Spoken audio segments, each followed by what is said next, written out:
আসসালামু আলাইকুম। আলহামদুলিল্লাহ, আমরা এবছর এত পরিমাণে তাল শ্বাস পেরেছি যেটা আসলে প্রতি বছরের তুলনায় অনেক বেশি পরিমাণে হয়ে গিয়েছে। খামারে আমাদের কাজের শিডিউল থাকে সকাল থেকে নিয়ে দুপুর পর্যন্ত। যখনই দুপুর হয় তখনই সবাই একত্রিত হয়ে আমরা চলে যাই তাল শ্বাস পাড়ার জন্য তাল গাছ থেকে। আমাদের এদিকে যেহেতু তাল শ্বাস পর্যাপ্ত পরিমাণে পাওয়া যায়, এই কারণে শহরের তাল শ্বাস এবং গ্রামের তাল শ্বাসের মধ্যে ব্যাপক পরিমাণে একটা পার্থক্য আমরা দেখেছি। সেই পার্থক্যের একটা উদাহরণ আমি আপনাদের কাছে দেখানোর চেষ্টা করবো ইনশাআল্লাহ। এখানে শহরের তাল শ্বাস বলতে আমরা বুঝাতে চাচ্ছি গ্রাম থেকে যে তাল শ্বাসগুলি শহরে যায় বিক্রির জন্য, সেই তাল শ্বাস এবং আমাদের এখানে যে তাল শ্বাসগুলি আমরা খেয়ে থাকি এই তাল শ্বাসগুলির মধ্যে কতটুকু পার্থক্য হয় সেটা আমি আপনাদেরকে দেখাচ্ছি। স্বাভাবিকভাবে এই সিজনে যখন আমরা তাল শ্বাস পারি তখন একেবারে তাল গাছের উপরের কাইন যেগুলি থাকে সেই কাইনগুলি আমরা পারার চেষ্টা করি, নিচের কাইনগুলি আমরা পারি না। এটার কারণ হচ্ছে নিচের কাইনগুলি একটু শক্ত থাকে, উপরের কাইনগুলি নরম থাকে। শক্ত যে তাল শ্বাসগুলি থাকে সেগুলি আমাদের এখানে কেউই খায় না। এগুলি মূলত হচ্ছে যে শহরে যায়, পরবর্তীতে এগুলির চোখ এক একটা করে বিক্রি হয় 10 টাকা 20 টাকা করে, অথবা ক্ষেত্র বিশেষ 30-40 টাকা করেও বিক্রি হয়, যেটা আমাদের এখানে মানুষ খাই না, এটা আমরা ফেলে দেই। অর্থাৎ যদি 2-1 কাইন আমরা পেরে ফেলি আমাদের তাল শ্বাসগুলি পারার সময় ওই কাইনগুলি তলাতে রেখেই আমরা চলে যাই। শক্ত তাল শ্বাসগুলির তুলনায় নরম পানিযুক্ত তাল শ্বাসগুলির স্বাদ একেবারেই অন্যরকম। যদি আপনি খেয়ে থাকেন তাহলেই আপনি একমাত্র বুঝতে পারবেন।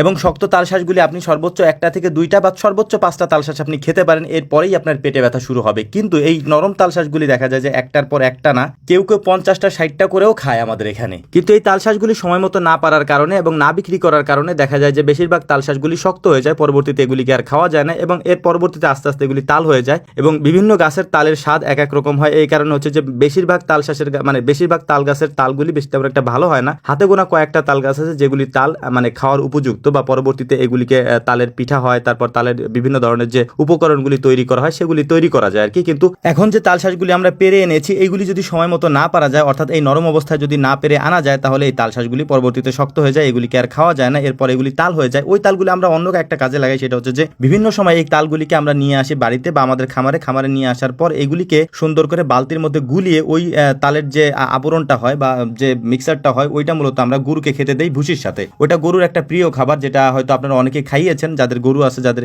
অঞ্চলে তাল গাছ আছে বা তাল শ্বাস এরকম পাওয়া যায় বা তাল পাওয়া যায়, তারা এটা জেনে থাকবেন। তো আলহামদুলিল্লাহ আমাদের এদিকে এই কাজটা আমরা আগে করতাম, কিন্তু এখন যেহেতু আমাদের খামার পদ্ধতিতে এটা করা, সেক্ষেত্রে এত গরুকে এত তাল এনে খাওয়ানো সম্ভব না। তবে যারা 2-4টা করে গরু পালেন তারা এই কাজগুলি এখনো করে থাকেন আলহামদুলিল্লাহ। তো নরম তাল শ্বাসগুলির সাথে কিছু শক্ত তাল শ্বাস আমরা নিয়ে এসেছিলাম। এই তাল শ্বাসগুলিকে আমরা ব্লেন্ডার করে তারপর জুস করে আমরা দেখতে চেয়েছিলাম যে এটা খাওয়া যায় কিনা। ইউটিউবে দেখলাম যে এইভাবে নাকি এটা খাওয়া যায়, যেহেতু এগুলো নষ্ট হয়ে যাবে, তো এটা আমরা ট্রাই করতেছিলাম যে খাওয়া যায় কিনা। তো দেখলাম যে খুব সুন্দর করে আমরা করেছিলামও, কিন্তু অতটা স্বাদ হয়তো আমরা করতে পারি নাই। তবে এটার মধ্যে বুঝলাম যে উপকরণ যদি আরো কিছু দেওয়া যেত তাহলে হয়তো আলহামদুলিল্লাহ স্বাদটা আরো ভালো হতো। তো আমরা করার ট্রাই করেছিলাম, তবে এটা প্রসেস করে এইভাবে হয়তো খাওয়া যেতে পারে আলহামদুলিল্লাহ, কারণ এটার যে মিক্সারটা হয়েছিল এটা দেখতে অনেক সুন্দর হয়েছে এবং এর সাথে হয়তো মশলা টশলা আরো অনেক কিছু দেওয়া যেতে পারে, দিলে হয়তো খাওয়া যায়। তবে আমরা সেটা করি নাই, আমরা একটু দেখার চেষ্টা করতেছিলাম যে এটাকে কোনো কাজে লাগানো যায় কিনা বা নষ্ট হওয়ার হাত থেকে বাঁচানো যায় কিনা। তো যাই হোক আলহামদুলিল্লাহ সেটা আমরা করে দেখলাম যে স্বাদটা মোটামুটি ঠিকঠাক আছে। এর মধ্যে একটু চিনি দেওয়া যায়, তারপর একটু লেবু দেওয়া যায়, দিলে স্বাদটা মোটামুটি একটা ভালোই হয় আর কি। তো যাই হোক আলহামদুলিল্লাহ, আমাদের জন্য দোয়া করবেন। আসসালামু আলাইকুম রহমতুল্লাহ।